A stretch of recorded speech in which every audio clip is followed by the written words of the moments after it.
All right, so we just got out of an early screening of Hurry Up Tomorrow from The Weeknd. What did you think? I want to be positive because I like all of these people, but this movie just did not work for me. I really wanted to like it. I was really anticipating it. I love The Weeknd. I've seen him in concert before, and he is fantastic. I really like the director. Krisha is the most cringeworthy good film I've ever seen. I like Barry Keoghan. I'm a big fan of Jenna Ortega.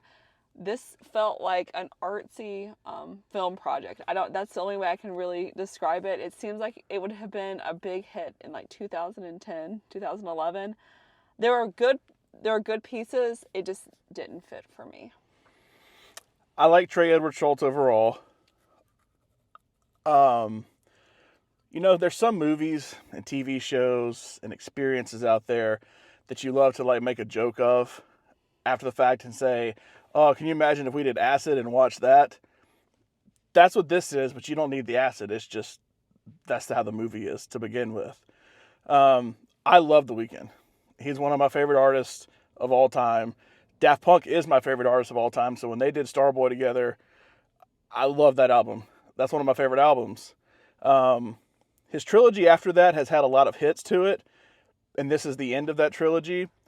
And I have no doubt in my mind that the story in Abel/The Weeknd's mind is deeply personal and means a lot to him.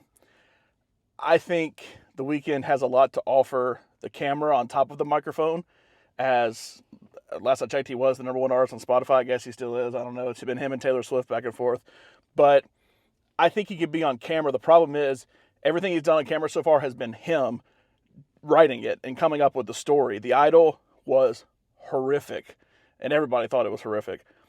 This is not as bad as The Idol to me. I think Laurel thinks it's worse. Honestly, I'm gonna be honest. The whole thing I kept thinking there is a standoff between Barry Keoghan and Jenna Ortega, and I just kept thinking both of these people have kissed Sabrina Carpenter. That was my biggest takeaway from the movie.